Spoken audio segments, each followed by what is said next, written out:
بناوی خدای رحمان و رحیم حمد و پسندان جو خدا را به صلاة و سلام لسر مزن ما سروک و رزان ما حضرت محمد مصطفى علیه السلام و لسر آلو اصحاب و اتباعی توان به حتی رجا قیامته تماشاوان هجا ده برنامه نو یا بناوی چاندا کردی ام لپیشبری وانه ایرو برنامه خواه جباشور کردستان یعنی جو کردستان عراق لپایتخت کردستان لباجار هولیر ام پیشکش شو دکن میوان کیمه عزیز میوان کیمه قدر بلند هیا انشاءالله گلیک اگده از بزی ورنم سروی تماشاوانین هجا ام آنها لهولیر لبارگاه سروک کومالا دادگری ماموستا علی باپیرن ماموستا علی باپیر یک سیاستمدار و ده همان وقتی ده یک زانای کردای ده هرما کردستان ده ما خواست ام تجربه وی جدوی وی ببهیزن و بگهینن و تماشاوانن خواه ام هاتن بارگاهاوی ام هاتن اوفیساوی وی جی دری خل مفکر ام بونا میوانی وی نوها امی بزیورن سروی وش خبردانن وی استفاده بکن ماموستا ام سپاسی خواه پیشکشی جناب واتکن و دری خل مفکر ام بونا میوانی و ماموستا ام حزدکن جدوی و تماشاوانن ما و ناس بکن ماموستا علی باپیر کیه؟ فرمو. بسم الله الرحمن الرحيم الحمد لله وصلى الله تعالى وسلم وبارك على رسول الله محمد وآله ومن اهتدى بهداه من الصحب والأزواج والقرابة والتابعين لهم بإحسان إلى يوم لقاء الله بخير بين يا أخوك محمود خوتو هبالي خوت بخير بين سلشابي از نابي من علي نابي بابي من بابير علي بابير باپیرم وتمان از لسال 1961 زاینی لدایک بوم قۆناغی سەرەتایی خوێندنم لە شاری ڕانیە تێپەڕاندووە دوایی ناوەندی و دواناوەندی ئامادەیی لە سلێمانی لە پەیمانگای ئیسلامی دوایی چوون بۆ زانکۆ بۆ جامیعە ساڵی دووەم ڕژێم فەرمانی گرتنی منی دا دەستگیرکردنی من ویدی من قاچاق بووم لە ڕژێم دوایی لەم شاری هەولێرە لە ساڵی 1970 من ئیمتیحانێکی ئیمامەت و خیتابەتمدا و بەڕەسمی ئەو کاتە قانونێکە بۆ ئینتیداب لە جیاتی خزمەتی عسکەری بە ئینتیداب من بە ئیمام و خەتیب دامەزرام لە مزگەوتی نوڕسی لە ڕانیە ئەوە سەرەتای تەمەنی من ئاوا هات ئەڵبەتە من لە 19 ساڵی لە ساڵی 1970 هەموو قورئانم لەبەر کرد حفظم کرد الحمد لله و نیعمەتێکی گەورەی خوا بووە محافظات کن مامۆستا هەیە دووبارەت کن یانی بەڵێ بەڵێ بەڵێ ماشاءالله قورئان لەبەرکردن بە بۆچوونی من زۆر زەحمەت نییە بەڵام هێشتنەوەی زەحمەتترە پێغمبەر عليه الصلاة والسلام فەرموویەتی تعاهدوا هذا القرآن فوالذي نفسي بيده لهي أشد تفلتا من الإبل في عقولها فەرموویەتی ئاگاتان لە قورئان بێ کە لەبەرتان کرد دەوری بکەنەوە ئاگاتان لێ بێ چونکە لە حوشتری بزۆز زیاتر خۆی ڕادەپسچێنێ بۆ ئەوی لە بیرت بچێتەوە دەبێ ئاگال لێ بێ دەبێ بەردەوام من ئێستا لە نوێژەکانمدا لە کاتەکانی ئەوەدا نوێژی فەرز و سونەتم سیڕی و جەهری دائیم قورئان دەوری دەکەمەوە ختمی دەکەمەوە هەمیشە بەردەوام ئیدی دوایی ئەوە ئێمە کە لە ڕژێم قاچاق بووم وەکو گوتم بە ئیمام و خەتیب ئیمتیحانمدا و دەرچووم دوای ئەوە دوای ماوەیەک کەوتمە حاڵەتی خۆشاردنەوە لە ڕژێم دواتر بوومە چوینە چای قەندیل ئەو کاتە و هێزی حەمزەمان تەشکیل کرد لە ضمنی بزوتنەوەی ئیسلامی ئەو کاتەدا. هەڵبەتە من لە سەردەمی بزوتنەوەی پەیوەندی ئیسلامی ینی حرەکەت الرابطة الئیسلامیەشدا هەر دەورم هەبوو، بەڵام بە ڕسمی بە ئاشکرا لە ساڵی 1970 زاینی ئێمە چووینە چیا و لە بناری قەندیل لە گوندی قەڵاتوکان هێزی حەمزەمان بنیاتنا، واتە کەتیبە یا بە معنای قووەت سەید الشوهەدا حەمزە. دوای ئەوە من هەر لەگەڵ بزوتنەوەی ئیسلامی بەردەوام بووم تا ساڵی تاکو سیویەکی 5 2001. لە سیوێکی 5 2001 ئێمە کۆمەڵی ئیسلامیمان ئیعلان کرد. لەبەر چەند هۆکارێک لەگەڵ بزوتنەوە نەماین، زۆربەی هەرە زۆری خەڵکەکە لەگەڵ ئێمە بوو. بزوتنەوەی کۆمەڵی ئیسلامیمان ئیعلان کرد لە سیوێکی 5 2001. تا ئەو کاتە بەندە هەر لە خزمەت کۆمەڵی ئیسلامیدام لە سێ کۆنگرەکانی پێشوو بە ناونیشانی ئەمیر، بەڵام لەم کۆنگرەی چوار ناونیشانی کەسی یەکەم گۆڕدرا بە سەرۆک و ناوی کۆمەڵی ئیسلامیشمان پاشگیری ئیسلامیمان لێ کردەوە، گۆڕیمان بۆ کۆمەڵی دادگەری. ئەوە زۆر بە کورتی دەست خۆش مامۆستا. هەڵبەتە ژیاننامەی من بە تەفسیل هەیە، من یادداشتەکانی خۆم نووسیوە لە ساڵی 61 تاکو 91 30 ساڵ چەند مەڵۆیەک لە خەرمانی ژیاننامەیە یاوە نووسیە یاوە جەنابێەوە ئەو بە دەستی خۆم نووسیوە. هەروەها ژیاننامەیەکی دیکەی کورتترم هەیە لە 61 تاکو کۆتایی 2017. ئەوە شەر هەیە هەم بە عەرەبی هەیە، بە ئینگلیزی هەیە، بە کوردیش هەیە. مامۆستا دوێ کاتێدا مەدرسە ژوەخوان ژبلی مەکتەبێ ینی یا فەرمی یا دەولەت یا مەدرسە هژرێ ئەوێ مەڵایمە دەرسات نا من هەر لە مەدرسەی ڕسمی خوێند، بەس ئەو کاتە معهەدی ئیسلامی بوو. معهەدی ئیسلامی من 6 ساڵ لە معهەدی ئیسلامی خوێند، ساڵێک لە ڕانیە 5 ساڵ لە سلێمانی، کە ئەو کاتە پیان دەگوت المعهد الئیسلامی، هەروها پێشیان دەگوت ثانەویەت الدراسات الئیسلامیە. ئەس 6 ساڵ لەوێ تەواو کرد، دوای چوون بۆ زانکۆ، چوون بۆ جامیعە. لای ئێوە چی پێ دەڵێن؟ زانکۆ جامیعە. ئەمژی دەڵێن ئونیڤەرسیتە بە تورکیە، بەس کوردیا بەهدینی ئەم دەڵێن زانینگە. ئەس چوومە زانینگە، ساڵێک تەواو کرد لەوێ. ساڵی دووهەم ویستم ئیدامە بدەم، ڕەفیقێکی خۆم هەواڵی پێدام، گوتی ئەمرێکیان دەرکردو کە تۆ هەر کاتی ببینن بتگرن، ئەمری قەبڵ ینی گرتن دەستگیرکردن. ویدی من ففررت منهم لما خفتهم. قەی خزمەتەوە مەزنە ئەمریکا ڕاستەخۆ گرتنەوە ئەمری گرتنەوەدایە. بەڵێ ئەوە شەر بوو. ئەمە لە من لە دەی حوتی 2003 هەتاکو 28 چواری 2005 22 مانگ لە زیندانی ئەمریکا مام. ئەوە شەر هەیە، ئەوە شەر کراوە بە کتێب، بە ئینگلیزی هەیە، بە عەرەبی، بە فارسی و بە کوردیش. خدا مکافاتی گونه هیوکن او سال سجنه سال زندانه. ماموستا جناب و گلک برهم نویساندنه چند برهم نو هنه و دکیجان مجارانده و برهم نویساندنه بکرتاهیه. بله بکرتاهی. نووسراوەکانی من بەرهەمێ من تقریبا گەیشتون بە 200 ماشاءالله. كتاب ونعملكا و يعني متوسط الحجم وكشكا وجورة. تا إستا جورة ترين برهمي من تفسير كما بكردي تفسيري قرآني برزو وبيس. چند جلد ماموستا؟ تا إستا 27 جلدي ليه شابوا. هر جلدي لنواني 700 800 900 1000 لابر 1000 زياتر. أوان ديا لواني 5 برجيشي ما بي هم دبيت 32 برك. بەڵام دوای بۆ چاپی دووەم دەیکەین بە 30 بەرەک هەمووی بە پێ جوزئەکان ئینشاءالله. ئەوە گەورەترین بەرهەمی منە. من کتێبێکی کەم لە سجنی ئەمریکا نووسی بە ناوی الئیسلام و کەما یەتەجەلا فی کتاب الله. ئەمە بەرجی حوتەمێتی بەرەکەتە سجنەیە. بەڵێ ئەمە بەرهەمی المەدرسە اليوسوفیە.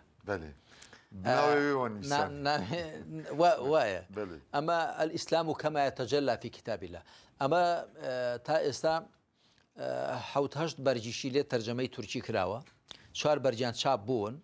هێناومانە لێرە سێ بەرگمان هێناون بەێ بەرجی 1 و 2 3 بەێ بەڵام 4 و 5 و 6 و تاکو هەشت چاپ بووە لە تورکیا لە لای دارالمتەرجم بەێ ئەمە تەرجەمەی فارسی شەرکراوە 4 بەرجی لێ تەرجەمەکراوەی دیکە هەمووی تەرجەمە دەکرێت ئەمەش کتێبێکی دیکەمە ئەلبەتە من کتێبم زۆرن لە عەقیدەی ئیسلامی مەوسوعەی ئیمان و عەقیدەی ئیسلامی 6 بەرگە لەبارەی خواپەرستی ئیسلامی لەبەر ڕۆژنای قورئان و سونەدا 4 بەرگە بیرکردنەوەی ئیسلامی لە نێوان وحی و واقعدا التفکیر الئیسلامی بین الوحی والواقع 5 مجەڵەدە هەروەها ئیسلام و دەوڵەتداری 4 بەرگە مەوسوعەی ئیمان و ئیلحاد 2 بەرگە ژیاننامەی پێغەمبەر صلی الله علیه و سلم 2 بەرگە چاپی 4می و زۆرن کتێبەکان ینی هەموو بوارەکانم پێگرتوونەوە لە بواری هونەر چەند بابەتێکی هونەر لە بە ڕۆژنای قورئان و سونەتدا لە بواری یاد و جەژنەکان لە بوارەی فیقه لە بواری سۆزی نەتەوایەتی و بیری ناسیۆنالیزم تا 4 جار چاپ بۆتەوە لە بواری تەسکیەی نەفس 3 کتێبم هەیە ڕێگای ساڵح بوون بەرە خواچوون ئەمە تەرجەمەی عەرەبیش کراوە طریق الصلاح والسیر إلى الله گەڕانەوە بۆ لای خوا التوبة إلى الله وكتابي كەش بە ناوی گیانی ژیان حیات الروح ئەم 3 کتێبە لە بواری تەسکیەی نەفس حاڵەتی عیرفانی و ڕوحی و ئیمانی وعلماء الإسلام زانانی ئیسلام کە بە عەرەبیش تەرجەمە کراوە بە فارسیش هەر هەیە ئەوش ینی زۆرن کتێبەکان ناژمێردرێن بەڵام لە پشتی زۆر لە کتێبەکان ناوی مؤلفاتی من هەیە مامۆستا باڵا من کشاند تەمەنێوە 61 تەواوە جەماعەت جیایە خزمەتی جەماعەت هەیە ئەو قاس کتێب وەخت کات پونشکو پەیدا بکەم بنویسن بۆی نویساندنێ ڕاستە چونکی خزمەتی جەماعەت زۆر گەورەیە بەڵێ ڕاستە ئەو قاس کات ماشەڵڵا ڕاستە وەڵا ئەز کاک مەحموود نیشاڵی من کاری من مەحسوور نییە تەنیا لە خزمەتی جەماعەت بەڵکو لە خزمەتی مجتەماع بە جەماعەت عەدلی ئێستا جەماعەتی ئیسلامی پێشوو و یەکگرتووی ئیسلامیمان هەیە و خەڵکی دیکە ئەوەی مەشرەب سەلەفیە مەشرەب سۆفیە و حیزبەکانی دیکەش من بەرامبەر بە هەمویان خۆم بە بەرپرسیار دەزانم ینی ئەوانی شوێن کەوتوی پارتین یەکێتین گۆڕانن سۆشیالیستن شیوعین ئەوانش هەمووی هاوڵاتین ئەس بەرامبەر بەوانش خۆم بە مەسئول و بە بەرپرسیار دەزانم و لەگەڵ هەمویان دەتەواسڵمان هەیە کەم و زۆر قسەی خێر دەکەین چ لە ئیعلام چ بە نووسین و کتێبەکانی من مەگەرەوەی تایبەت لەبارەی کۆمەڵەوە نووسرابێ یا بزوتنەوە کاتی خۆی گەرنا هەمووی بەگشتی ینی ناوی کۆمەڵم نەنووسیوە ناوی حیزم نەنووسیوە بۆ من بۆی هەموو کەس ئیسفادە لێ بکە هەروەها من جگە لەوەش وتاریشم زۆرن وتاردان لەکردنەوەی خولدا هەندێک لە کتێبەکانم بۆ وێنە ژیاننامەی پێغەمبەر صلی الله علیه و سلم بیرکردنەوەی ئیسلامی لە نێوان وحی واقعدا کۆمەڵێک لە کتێب و نامیلکەکان وتار بوون دوایی تەفریق کراون و تایپمان کردوون بوون بە کتێب گۆڤار و مەجەلە و ڕۆژنامات لەوانەش هەر هەبوو کاتی خۆی کە ئەو کاتە ئیعلامی وەرەقی هەبوو ئێستا ئیعلامی وەرەقی زەعیف بووە بەڵام ئێستاش لە فەیسبوک و لە سایتی خۆم مەقالات بڵاو دەکەین ئەمما چۆن فریادەکەوین ئەوە بە پلەی یەکەم تەوفیقی خوایە گومانی تێدانیەوە وما بكم من نعمة فمن الله ثم إذا مسكم الضر فإليه تجأرون توفيقي خوایە بەڵام وأن ليس للإنسان إلا ما سعى الإنسان خوشي هول دات خۆی ماندوو بکە و بتأكيد يعني هیچ تێبە بماندوو بوون نابێ هیچ تێبە بێ صرفکردنی جوهد و زەحمەت نابێ شخوا معلومه جنابه ویا حضرت علی دەڵێ هەگەر هون ناخوازن بمرن يعني وفات بکن بەرهەمێن نەمرل دووخە بهێلن ماشەڵڵا ئێوەشی گەلێک بەرهەمێن گۆ دائم وەلژینێ بهێلە وەل پێخۆنێ بهێلن الحەمدوللا هەندێک لە کتێبەکانی من کاک مەحموود هەندێکیان تاسە 6 جار چاپ کراونەوە 5 جار 6 جار 4 جار زۆریان ینی زیاتر لە جارێک چاپ کراونەوە ئەمە ئەو مۆسوعە عەرەبیە ئەوە چاپی دووەمیەتی بۆیە کتێبی هەڵوەشانە و پەرگیری نەقد و تەطەڕف بە تورکی تەرجەمە کراوە بە ئینگلیزی بە عەرەبی بە فارسی و بە کوردی تاوان دوجار چاپ بۆتەوە بە عەربی دوجار بە ئینگلیزی دوجار چاپ بۆتەوە بە فارسی هەروە یعنی هەندێک لە کتێبەکانی من زیاتر لە جارێک بە کوردی چاپبوون و بە عەربی بە زمانەکانی دیکەش خدا توفیقی بدە ئینشاءالله و عمرێکی تەمەنێکی درێژ بدەوە وەڵاهی ئەوەی گرنگە ئینسان تەمەنەکەی پان بکە پان بەێ ڕاستە ئەگەر نا درێژەکەی ئەوە خۆی تاالە دیاری کردو بەڵام بەدەست خۆتە تخوا تەوفیقدا پانی بکەیت ئەمژیت بێن پام بکەن بچت بێژم بە بادینی بادینی ئەم دێن پام پام ئەمما درێژیەکەی خوا دیاری کردو ئەوەندە ساڵەیە بەس پانیەکەی بەدەست خۆتە پانیکە ئینشاءالله نێبن نمونە بۆی برادەرم ئەبوو حامیدی غەزالی 55 ساڵ عمری بووە دنیای پڕ کردو لە عیلم ئیمام نەوەوی 45 ساڵ تەمەنی بووە شافعی 54 ساڵ تەمەنی بووە ینی بەڵام دیارە تەمەنەکەیان پان بووە عورزی زۆر بووە ئەگەنا توولی زۆر نەبووە لە ساڵ بەڵام عورزی زۆر بووە جاخوا تەوفیق مامدا تەمەنەکەمان پانکەین کاری خێری زۆر تێدا بکەین ئینشاءالله خدا ژۆ رازی بە دەست خۆش مامۆستا ئەس بەنی دیسا مژارێکە یا سەرەکە یا علاقەدار دکە کۆمەڵە دادگەریە کۆمەڵە دادگەری چی حزبێکە چی داوێت کات جیازاوی وێژ ئەحزاب بێدن چییە باش کۆمەڵی دادگەری چونکی اون دامەزکاری وێنەژی بەڵە دەزانم کۆمەڵی دادگەری درێژە پێدەری ئەو ڕەوتە ئیسلامی و جیهادیە کە کاتی خۆی بوو بە ناوی بزوتنەوەی ڕابیتە بزوتنەوەی پەیوەندی ئیسلامی کە لە کۆتایی هەفتایەکان و سەرەتای هەشتایەکان وەکو نەواتێکی تەنزیمی دامەزرا دوایی ناوەکەی گۆڕا بۆ بزوتنەوەی ئیسلامی دواتر لە ساڵی 99 لەگەڵ بزوتنەوەی ئیسلامی لەگەڵ بزوتنەوەی ڕاپەڕینێکیان گرت بزوتنەوەی یەکبوونی ئیسلامی پێکات بزوتنەوەی یەکبوون ساڵێک بەردەوام بوونی لەسەرەوە دوایی کە کۆنگرەمان بەست بەشێک لە قیادە ڕابەری گشتی ئەو کاتە مامەسە مەلا عەلی عەبدولعەزیز خوا لێی خۆش بێ و هەندێک کە لەگەڵی بوون پابند نەبوون بە نەتائیجی کۆنگرەوە بۆیە ئێمە خۆمانمان ناچار بینی دوایی مفاوەزات و ئەوان هەر لەگەڵمان نەهاتنە پێش کە ئێمە کۆمەڵی ئیسلامی ئیعلانکەین لە سیویەکی پێنجی 2001 لەو کاتەوە کۆمەڵی ئیسلامی بنیاتنرا هەتا کۆنگرەی چوار کە لە ساڵی 2020 گرێماندا لە کۆنگری چواردان من تەماشای واقعەکەم کرد گوتم وا باشە ئێمە ئەم پاشگیری ئیسلامی کۆمەڵی ئیسلامی پاشگیرەکە بگۆڕین بۆ کۆمەڵی دادگەری بۆچی بۆ ئەوەی کە ڕێفراوانتر بێ بۆ کەسانێک کە دێن ئەگەر کەسانی حساسیەتیان هەیە بە ناوی ئیسلامی و بۆ ئەوە کە دۆسیەی ئێمە لەگەڵی خەڵکیکە تێکەڵ نەکرێ وەکو حرەکاتی دیکە کە هەبوون بڵێ قاعیدە و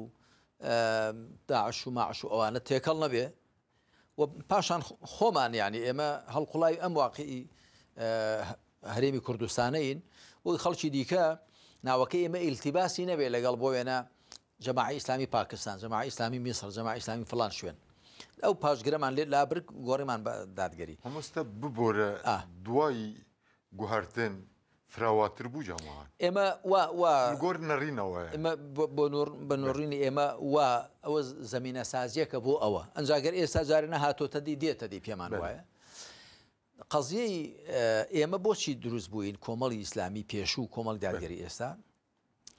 بۆ ئەوە کە ئەم کۆمەلگای خۆمان ئەو مجتەماعی خۆمان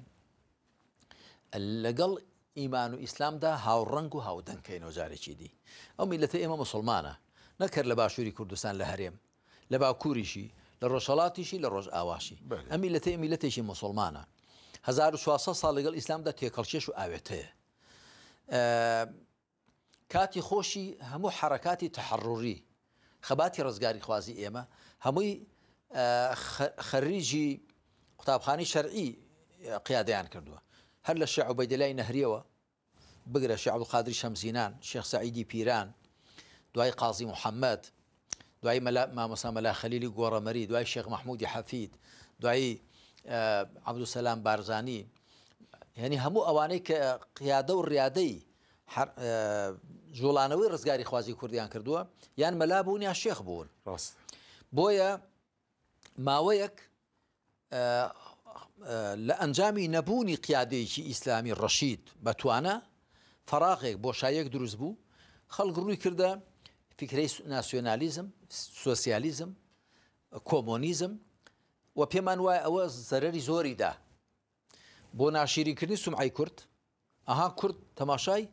بە دوای سۆسیالیزم کەوتووە بە دوای کۆمۆنیزم و مارکسیزم کەوتووە بە دوای سیکۆلاریزم کەوتووە کەواتە ئەمە بۆ خۆیان دەڵێن مسلمان کەسی بە دوای ئەو ڕێبازانە کەوتون قیادەکانیان کەسانی سیکۆلاریست و سۆسیالیست و مارکسیست و کۆمۆنیستن لیبرالیستن ئەمە زەربەی زۆر لە ئێمەدا بۆیە ئێمە لە سەرەتاوە کە کاتی خۆی بزوتنەوەکان دروست بوون بەو دافعە دروست بوون کە ئێمە بۆ ئەم میلەتەی خۆمان قیادە و ڕیادەیەکی ئیمانی و ئیسلامی هەبێت کە لە قورئان و سونەتەوە هەڵبهێنجێ نەک بە لە سیکۆلاریزم و کۆمۆنیزم و مارکسیزم و لیبرالیزم و ئەوانە کە ئەم شتانە هەمووی لە ڕۆژهەڵات و ڕۆژئاواوە هاتوون ئێمە خۆمان خاوەنی ئیسلامین من زۆر لە کتێبەکانی خۆم دەباسم کردووە کەسێک خاوەنی ئیسلام و قورئان و سونەت بێ پێویستی بەوە نییە کە بچێ سوال بکە جارێک کۆمۆنیزم بێنێتەوە جارێک کاپیتالیزم بێنێ جارێک لیبرالیزم جارێک سیکۆلاریزم ئێمە پێویستیمان بەوە نییە قورئانی خۆمان هەموو شتێکی تێدایە قورئانی خۆمان کاتێ مسلمانان دەستیان بە قورئانەوە بووە لە لووتکەی سەرکەوتندا بوون لە هەموو ڕوێکەوە لە ڕووی عیلمیەوە لە ڕووی دادگەریەوە لە ڕووی سیاسیەوە لە ڕووی کۆمەڵایەتی لە ڕووی ئابووری لە هەموو ڕوێکەوە بۆیە ئێمە مادام شوێنکەوتوی قورئان و سونەت و ئیسلامین ئێمە بێنیازین هیچ احتیاجمان نییە بەو ڕێچکە و بەرنامانەی دیکە کە وەکو گوتم ئێستاش لەگەڵدا بێ خەڵکێکی زۆر لە میلەتی کورد بەو ڕێچکە و ڕێبازانە هەڵخەڵەتێنرا کە ئەوە شتێکی زۆر خراپ بوو و ئەوە بوو بەهۆی لێکتێنە گەیشتن لەگەڵ میلەتانی عەرەب و فارس و تورکیش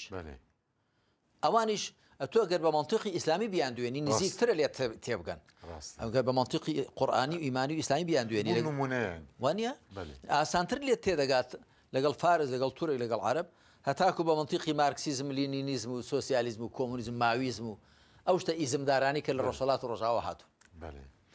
خداش ڕازی بە مامۆستا مامۆستا ئەم دخوازن هەنێک بەسا بویەرێن ڕۆژانە پرسجووا بکەن یەک جێژی معلومەوەیە عێراقێدا حرەکە ئیسلامی چاوا دەست پێ کرد پەیوەندیە وێ لەگەلوە چاوا چێبوون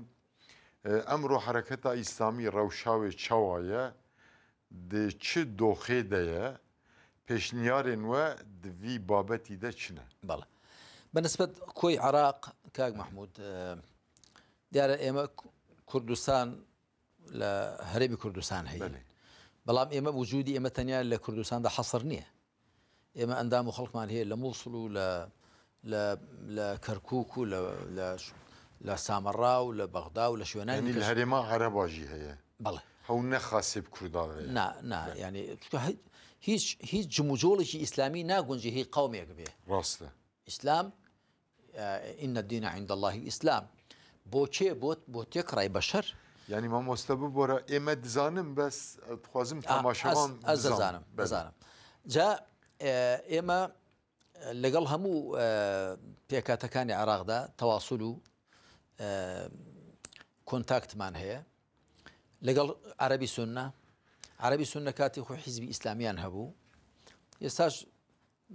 ڕەنگە مابێ بەڵام سێ چوار ناوی دیکەی لێزیابۆتەوە پێش حیزبی ئیسلامی دیارە ئەوان بە ناوی ئیخوان موسلیمین کاریان کردووە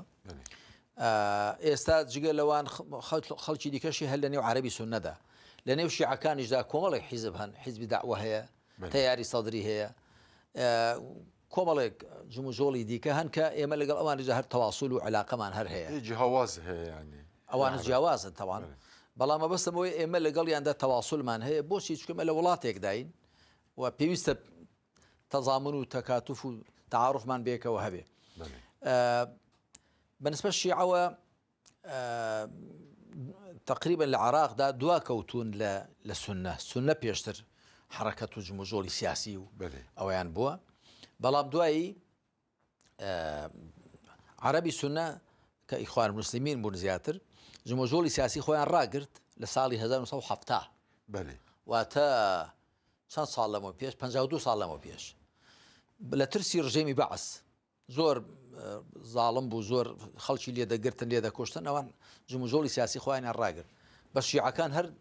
هەبوون و شیعە زۆریش ئەعدام دەکران بە تایبەت حیزبی داعوا دوای منظەمەی عەمەلی ئیسلامی دوایی مەجلیسی ئەعلا دروست بوو ئێستا تەیاری سەدریش هەیە لە نێواندا بە بۆ چوونی من ئێستا تەوژمی ئیسلامی تەیاری ئیسلامی بەگشتی بە کورد و عەرەبی سونە و بە شیعە و بە تورکمان و بە هەموویەوە لە ئاستی پێویستدا نییە ئەویش کۆمەڵێک هۆکاری هەن ڕەنگە هۆکاری سەرەکی ئەوە بێ کە لە دنیادا بەگشتی دژایەتی تەوژمی ئیسلامی دەکرێت بە قیادەی جوولەکە و بە قیادەی ئەمریکا و بە قیادەی زلهێزان بۆ چونکە ئەوانە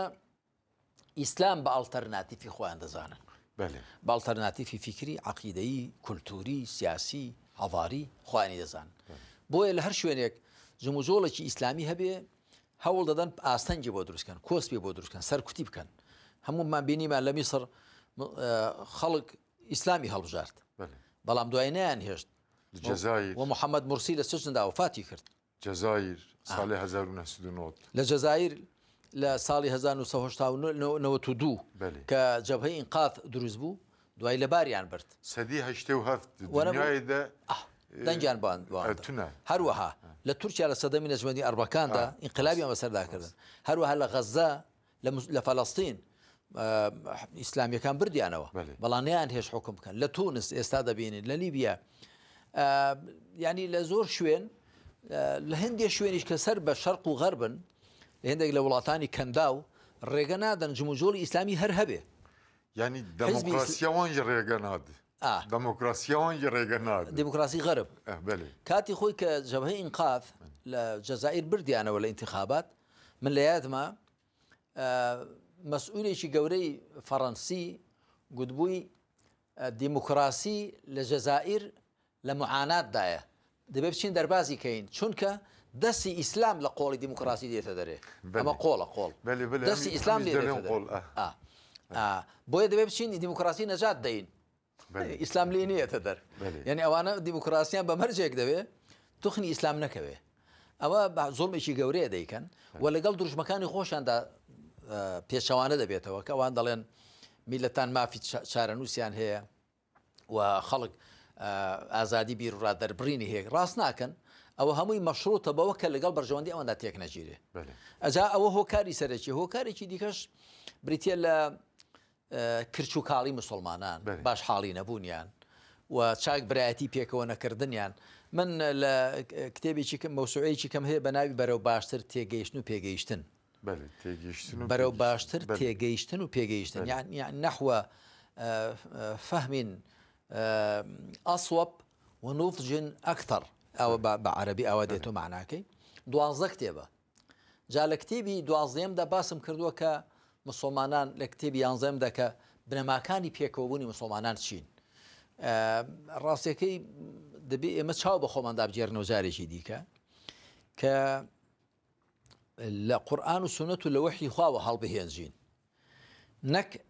خۆمان ببەستینەوە بە هەندێک فتوا بە هەندێک بۆچوون کە زانایان بۆ کاتی خۆی گوتویانە بە تایبەت لە بواری سیاسەتی شەرعیدا لە بواری ئیمان و عەقیدە و عیبادەت ئەوە چەسپاوە بەڵام لە بواری سیاسەتی شەرعی و لە بواری هەڵسو کەوت لەگەڵ واقع پێویستیمان بە گۆڕانکاری هەیە دەبێت گۆڕانکاری و تازەگەری بکەین بۆ ئەوەی لە واقعی خۆمان بەجێ نەمێنین ئێمە لەو بارەوە لە عێراقدا تەوانەوە لە زۆر شوێنی کەژا ئەو نوقسانیەمان هەیە کە زۆر جار هەر دەست دەگرین بە ئامرازە کۆنەکانەوە بە شێوازە کۆنەکانەوە هەرچەند کاتیشان بەسەر چووە سەرنجام ئێمە وا دەینە بەرچاو کە ئێمە دینەکەمان لە ڕۆژگار بەجێماوە وەڵام خۆمانین بەجێماوین ئەگەنا دین ئەگەر تەماشای پێغەمبەری خوا بکەین صلی الله علیه وسلم کام شێوازی تازەیە کام ئامرازی تازەیە گرتوویەتە بەر چ لە بواری جەنگ چ لە بواری هەڵسوکەوتی دیبلۆماسی چ لە بواری هەڵسوکەوتی سیاسی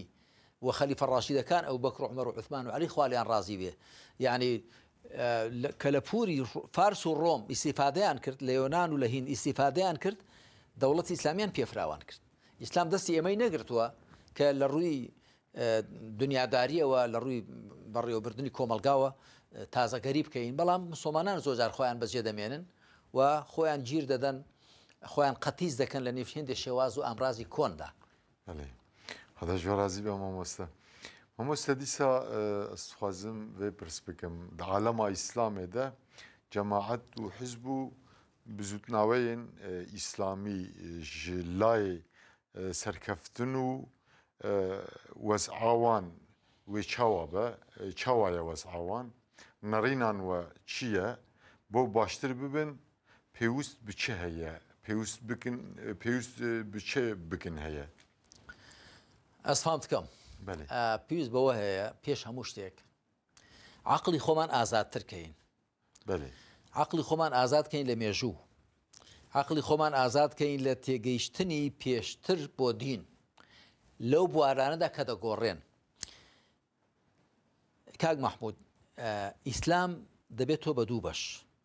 بە بۆچوونی من بە نۆڕینی من وەکو لە کتێبەکانم دەباسم کردووە بەشێکیان پەیوەستە بەو شتانەوە کە ناگۆڕێن لە ژیانی مرۆڤدا ئیمان و عەقیدە ناگۆڕێ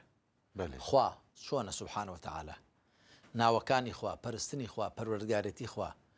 ئیمان بە پێغەمبەران عەلەیهیمو سەڵات وەسەلام ئیمان بە ڕۆژی دوای ئیمان بە فریشتەکان بە کتێبەکانی خوا بە قەدەر ئەوانە ناگۆڕێن. ئەوە یەک پەرستشەکان 5 فەرزەی نوێژ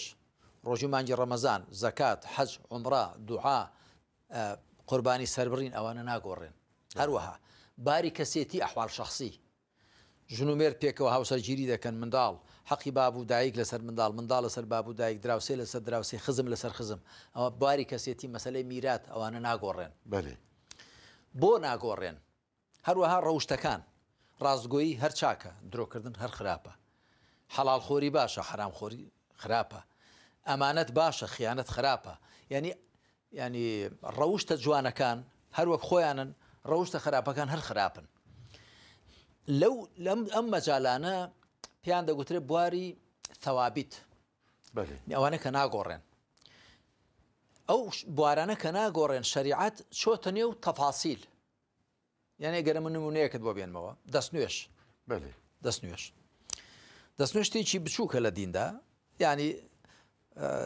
تەمهیدێکە بۆ نوێژ وانە دەبێت دەستنوێژت هەبێ ئەمجا دەتوانین نوێژ بکەیت. دەستنوێژ چونکە لە پەیوەندی هەیە بە عیبادەتەوە خوای پەروەردگار لە ئاەتی 6 سوورەی مائیدەدا باسی دەستنوێژی کردووە بە وردی یا أيها الذين آمنوا إذا قمتم إلى الصلاة فاغسلوا وجوهكم وأيديكم إلى المرافق وامسحوا برؤوسكم وأرجلكم إلى الكعبين وإن كنتم جنبا فاطهروا وإن كنتم مرضى أو على سفر أو جاء أحد منكم الغائط أو لامستم النساء فلم تجدوا ماء فتيمموا صعيدا طيبا فامسحوا بوجوهكم وأيديكم منه.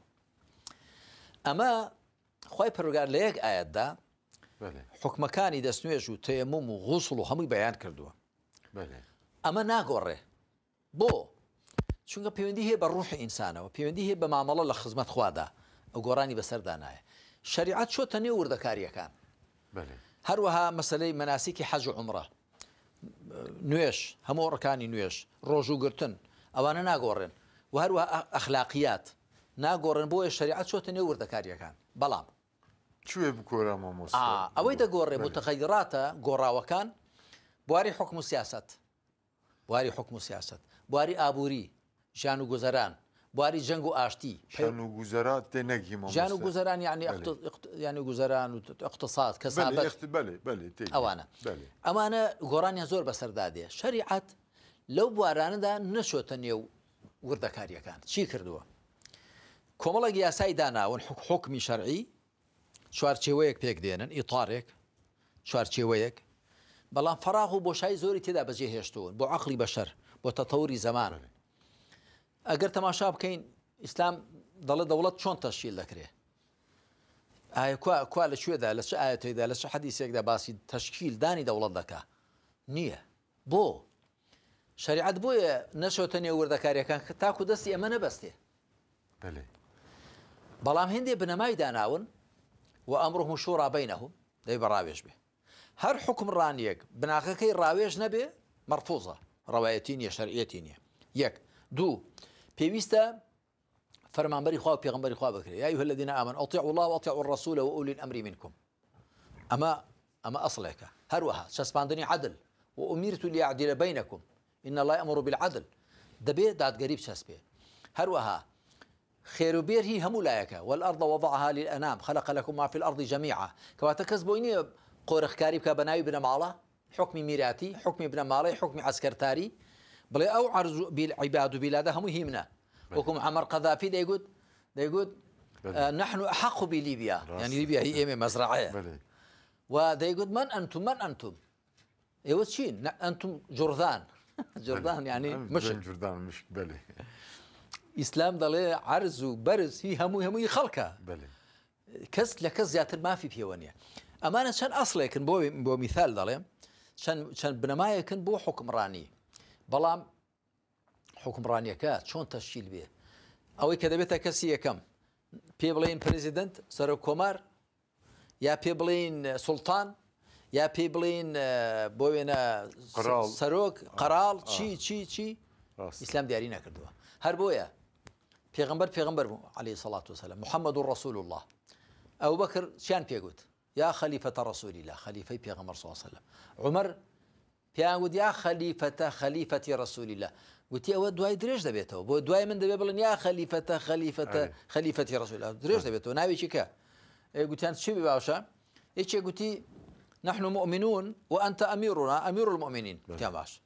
هر بردوام بو تات كوتاي دولتي عباسي لسال 656 كهولاكور روخاندي لبغداد دواي عثماني كان هاتن عثماني كان وشي أمير يا مكار ندينا سلطان يا مكار دينا وانيا سلطان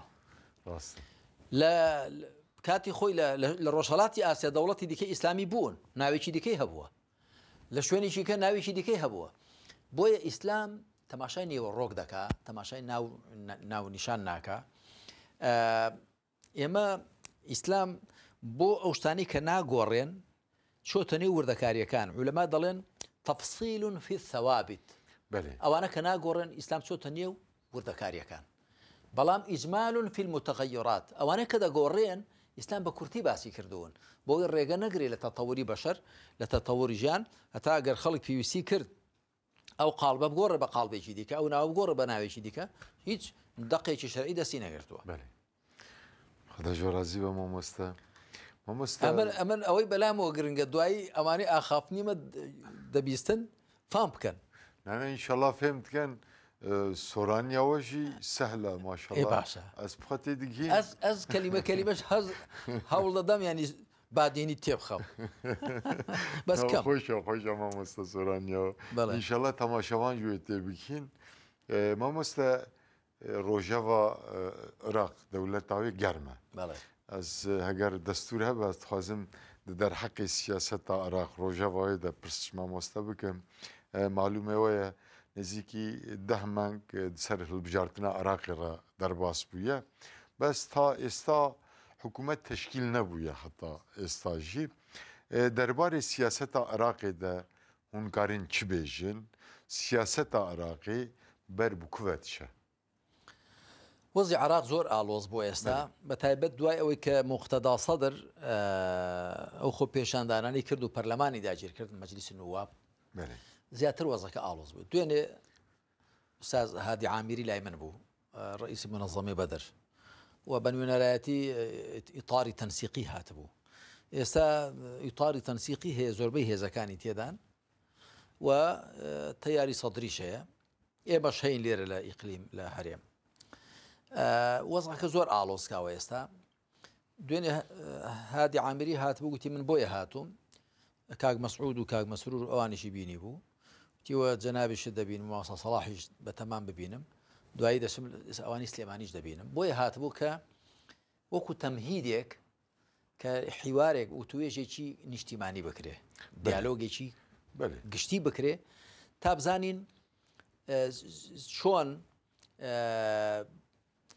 یەکەم حکوومەت تەشکیل بکرێتەوە حکوومەت و دوایی سەرۆکۆمار دابدرێتەوە و سەرۆک وەزیرانێک دابدرێ حکوومەت تەشکیل بکرێ پاشان بڕیار بدەن هەڵبژارنێکی پێشوەخت بکرێ مقتەدا سەدر ئێستا دەڵێ دەبێ پەرلەمان هەڵبۆشێتەوە و بڕیاری هەڵبژاردننی پێشوەخت بدرێ ئەوانیش گوتویانە داوای لە دەسەڵاتی دادوەری کە دو سڵتەی قەڤایی سڵتەی قەڤایی توانە سەلاحەتی ئەمە نییە پەرلەمان هەڵبەشێنینەوە ئەوان دەڵێن ینی جەماعەتی ئیتاری تەنسیخی و ئێمەش ڕئیمان لەگەڵ ئەوانە بەڕاستی دەڵێن باجارێ و پەرلەمانەوە وەک خۆی بێ هەرچەندێمە لە حەزەمان زۆر لەسەری هەبوو تەزویر کرا فرتوفێڵ کرا بەڵام باجارێ بمێنێت چون هیچ مەرجعێک کە نامێنێ دوایی بە ئەمە بمێنێ هەتا حکوومەت تەشکیل دەبێ هەتا سەرۆکۆمار هەڵدەبژێردرێ حکوومەت تەشکیل دەبێ و دوای ئەوە ئەمجا باشە بە پەرلەمان بڕیاردا هەڵبژارنی پێشوەخت بکرێ بەڵام ئێستا پەرلەمان هەڵوەشێنیە و نە سەرۆکۆمار هەبێ و نە سەرۆک حکوومەت هیچ شتێک نەبێ ئەو حکوومەتەش بمێنێتەوە مختەسە داوایەوە دەکات حکوومەت بمێنێتەوە مستەفا کاظمی هەیە لە شوێنی خۆی بێ ئەیتار و تەنسیقی ئەوان لەلا ڕەفزە و ئێمەش پێمان واشتێکی هەڵەیە ئەوە ئێستا ئاوا لەسەر ئەوە ئاڵقاوە ئێستا ئەوەی کە من ئاگادارم هادی عامیری هاتبوو گوتی من لەگەڵ شیعەکانیش دانیشتم لەگەڵ عەرەبی سونەش دانیشتم هاتوم لەگەڵ ئێوەش دابنیشم ئەگەر ئێوەش هەمووتان ڕەئیتان هەبێ ئێمە بڕیار دەدەین دیالۆگێکی نیشتیمانی گشتی بکرێ دابنیشین بزانین چۆن تەکبیری بکەین ئەمە سید مقتەدا سەدر بۆی نییە بە تەنیا بڕیار بۆ عراقدا هەروەکو ئێمەش بۆمان نییە کوردیش بۆی نییە کەسێک کەش بۆی نیە دەبێت هەمووان پێکەوە بڕیار دەین ئێستا ئاوایە وەزعەکە ئەوە ینی دوا ڕوودا و حەدەثی گەرم ئەوەیە کە دوێنێ و برادرەها لەگەڵ کاک مەسعود ئەوانیش دانیشتۆ لەگەڵ ئەوانی سلێمانیش و دوایی دەچێتەوە وتی دەچمەوە بۆ بەغدا لەوێش دووبارە بە ئیتاری تەنسیقی دەڵم ئەوە وەڵام و هەڵوێستی ئەو لایەنانە هەموویانە جۆرافیا گەرمە بەدێلجی دایە ئینشەڵا ئەف ئالۆزیە پرسگرێک چارەسەر ببە ئینشاءالله دەمە کوردە خوا پشتیوان بێ مامۆستا دەمامە هێدی بداوی دبەستخوازم بپرسێک جەنابێەوە ئەمە دەماخۆ بداوی بکەن معلومەوە ناف خەڵقی مەدا فکرێن غەیری ئیسلامی بەلاو بوونە ینی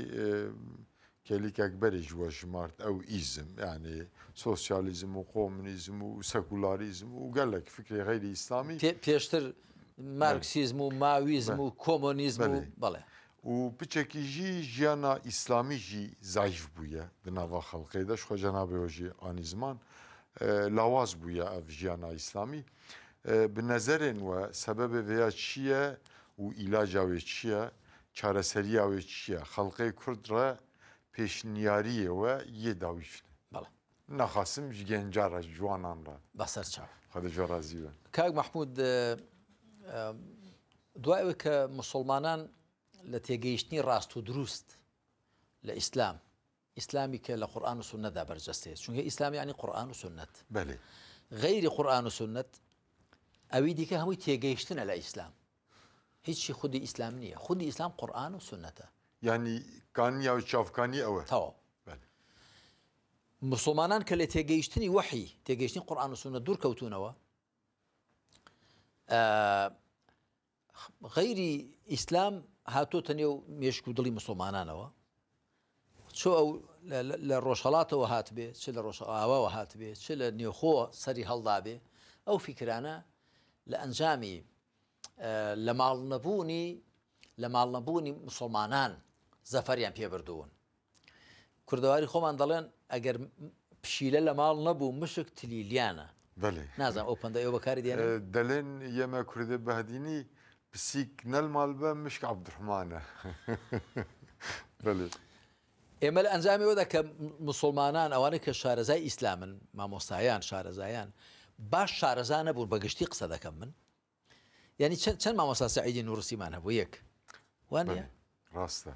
مەسەلەن چەند مامۆستای مەلای گەورەی کۆیمان هەبوو یەک چەند زانای دی ینی کەم بوون ڕاستە ئەوانە کە کەم بوون زۆر جار ئەوانش کە کەمیش بوون ڕێگەشیان لێ گیراوە مامۆستا سەعید نوورسی زۆربەی ژیانی بە تەبعیدی بەڕێوە من ئەس ڕسائلی هەموو خوێندوتەوە 9 مجلد هەموو خوێندوتەوە بە عەرەبی يعني سيد قطب رحمتي خوای لێبێ لە میسر لە 66 ئەعدام دەکرێت ئەبوو لە عەلای مەودودی لەوێ مەسەن لە ناڕەحەتیدا بووە یعنی هەموو عولەمای ئیسلام ئەوانەیە کە خێریشیان هەبووە لە زەیقەت و ناڕەحەتیدا بوون جا لە ئەنجامی دوورکەوتنەوەی مسلمانان لە تێگەیشتنی ڕاست و دروست لە قورئان و سونەت و لە وحی لە ئەنجامی ئەوەدا هەم مسلمانان بەجێماون هەر لە دینەکەی خۆیان بەجێماون ئێستا گە تۆ تەماشای مسلمانان بکەی خوا یەک ناوی لە ئێمە ناوە هو سەماکم المسلمین بەڵام ئێمە چەند ناومان هەن ئێستا هەر لە ڕووی فیقیەوە ئەوە فڵان مەذهب ئێستاش 8 مەذهبی مدەوەنمان هەن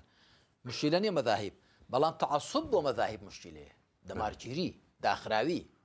ئەگەر نامەذهبی ئەو حەنیفە با هەبێ ئەبوو حەنیفە عالمیشی گەورە بۆ شافعی مالیک ئەحمەد ئەمە چوار دوایی جعفەری صادق زەید مەذهبی زەیدی دوایی مذهبی ظاهری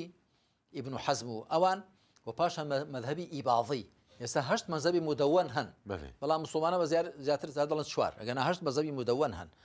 و کۆمەڵێکی دیکەش ئیجتیهادات و ئەفکار و ئاڕا هەن لە کتێبەکاندا ئێمە لە ڕووی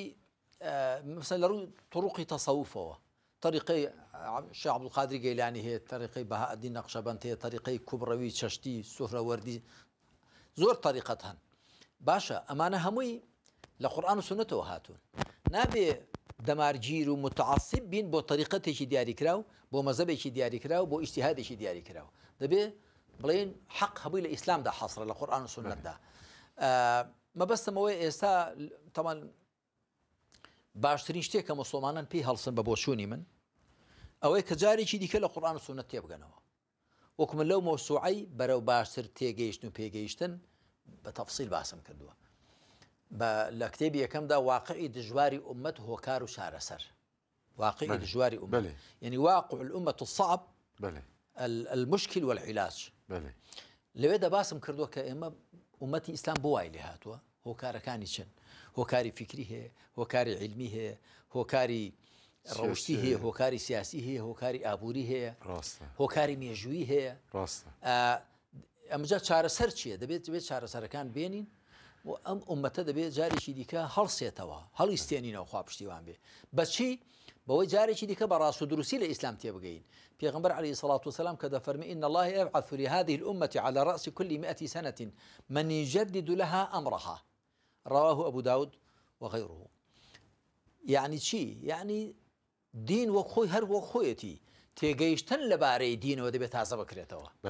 تجديد الفكر عن الدين تجديد الفهم للدين ئەگەنا دین هەر ئاەتەکان دیارن و فەرمایشتەکان دیارن بەڵام تێگەیشتنی ئێمە و جارێکی کە پابندبوونەوەی ئێمە بە دینەوە دەبێت تازەی بکەینەوە دەبێت دینداریەکەمان تازە بکەین ئەگەنا دین بۆ خۆی هەر تازەیە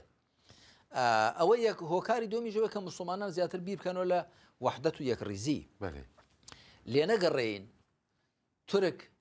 بڵێ هەر من بەشەرم کورد بەشەرە بەڵام بەشەری پلە دووسێ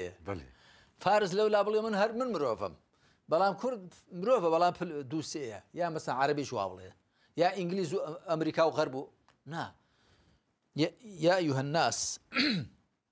إنا خلقناكم من ذكر وأنثى وجعلناكم الشعوب وقبائل لتعارفوا إن أكرمكم عند الله أتقاكم إن الله عليم خبير أما كي أم آياتها تخوار كاتك بيغمبر عليه الصلاة والسلام لفتح مكة دا بلال حبشي نارد سركع ببانك دا بانجي دا الله أكبر الله أكبر هندق لزلزلاني عرب أشراف ليبون وتان محمد كاسي دسنك ودأو قال الرشان به قال الرشان يعني شيء بلي الغراب الرش يعني بلي أمي دلين أو بو وين أردوا كعب شويني شي بيروس شلون دبي أوبسي والرشة رش بيستا بيغمبر عليه الصلاة والسلام فرمي دعوها فإنها منتنة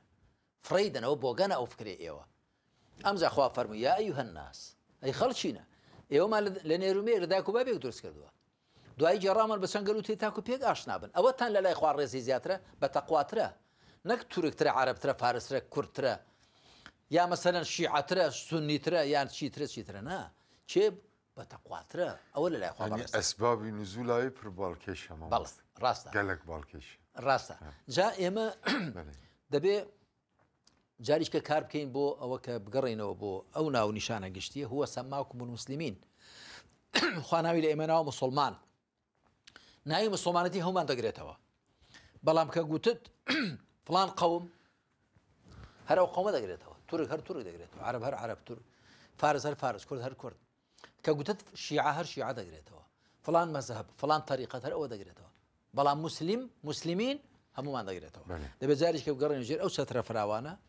و بگەڕێنەوە بۆ تێگەیشتنی ڕاست و دروست لەبارەی ئەو وەحی خوای پەروەردگارەوە مستخدم جوا رازي بخدا ثمانية ودريج بكن إن شاء الله. خوا لە تۆش ڕازی بێ کاک مححمود ما استفادة كده. ئەتۆش لە تورکیا تا ئێرە سەر چاپەخیر خۆت و جوا رازي به. هەواڵێت صعب براستيجي ما قال لك استفادة كده از باورم تماشاوان جوا قال لك استفادة بكن. بس خزي هناك بهدينيجي يعني بهديني أوجه بيش ده بيشا آخر وبهديناجي إن شاء الله استفادة بكرنا هم جي برتوكي وهم جي صحبتي إن شاء الله چونكي أما زي مشكلة شيء أو مشكلة بدولتية بدولتية راس أو كرد فقيرة كدولتي خو هبايا زماني خوي دبو يعني ترك زماني هي عرب زماني هي فارس كردي فقير ليرة بسوراني لا بباديني لولا بلا كلوري لولا بشتيشي ديو شو دولتني زماني ناونتنا زمانك ناونتنا جاوهر ناسيوناليزا كان نايل مش ضيلين يا مجوكم مسلمان اسلامي ضلين كخواذا فرمي وجعلناكم شعوبا وقبائل لتعارفوا يعني ترك شان تركا از لكتبي سوزينه تواتي او نسيه شل سالمو بيش تقريبا 39 سالمو بيش قلتوما شلون كرده تركا عرب فارس كردي او كرده بله اگر عرب و ترك و فارس بویان هي دولتيان هبه عربي سودو دولتيان هي فارس دوسيه دولتيان هن ها تركي شر هيانا ها دوسيه كان هن الكردش حقي خوتي دولتي جابه او جيب رايوان يا اگر دولتي شي نبي بحرمي فيدرالي هبه با اوتونومي راستقيني هبه اما تو بلا ولا نابي تو هيك تبي من دبي همش تكم بجاو كبراتيا بله او براتي نيه براتي وي تو بلي اوي هي من هي توش باوكو هي من به نك هي توش بو خوم هي خوم بو خوم هي توش دخوم بله فهمت كي؟ بله باش هي خوم بو خوم هي توش دخوم يعني بكردي ببهديني دلين ازي خوجي بخوم اتجي بخوم او نابي راست اوكي شواني شرعه في شواني عقل ومنطقه ان شاء الله كردجي وديروك اخو يا مجو يا صلاح الدين بجام اگر بقرن ابو اسلام كرد قوتي كردان الاسلام دايه يعني لقران والسنه دايه يعني اتباع الشريعه دايه يعني راهك صلاح الدين قالن دكرداد هي هر اوي ان شاء الله زنده بكن اما كرد هتا بدواي ماركسيزم لينينيزم بكوي بله بدواي ليبراليزم بكوي بدواي ناسيوناليزم بكوي بدواي اوشت ازمدارانه بكوي هروا برجو بلاو والريكاون بريدريج ببا باسلامي عنجا باسلامي الري كرد بيتوا تبعي برايتي بياده بي ان شاء الله اودي بنتيجه زور سباس سباس بو جناب الشيخ محمود بوي وما قبول كرد دري خوش مره فكر براو خوشويستي هذا جورازي بجاره كدن سرناوی نونری تلویزیون رهبر و خبرکاری سپاسی ها پیشکشی جناب وقت سپاس سپاسی و دکم بله و تشتک نه تو بله تماشاوان هجا ام بارگاه سروک کومالا دادگری لگل ماموستا علی باپیر ما هف بیوین روبرو پیشکشی وکر براستیجی از باورم هونجي صحبت ماموستا ترنبون امجي ترنبون لي دما بوي برنامج مهاتبو وقتاندن بسدم بداوي بو امجي البايتخت كردستاني الباجار هولر برنامج خوا بداوي دكن هر شادو بختوار بن تنگي وتعليه نبينن امانتي خدا بن السلام عليكم ورحمه الله وبركاته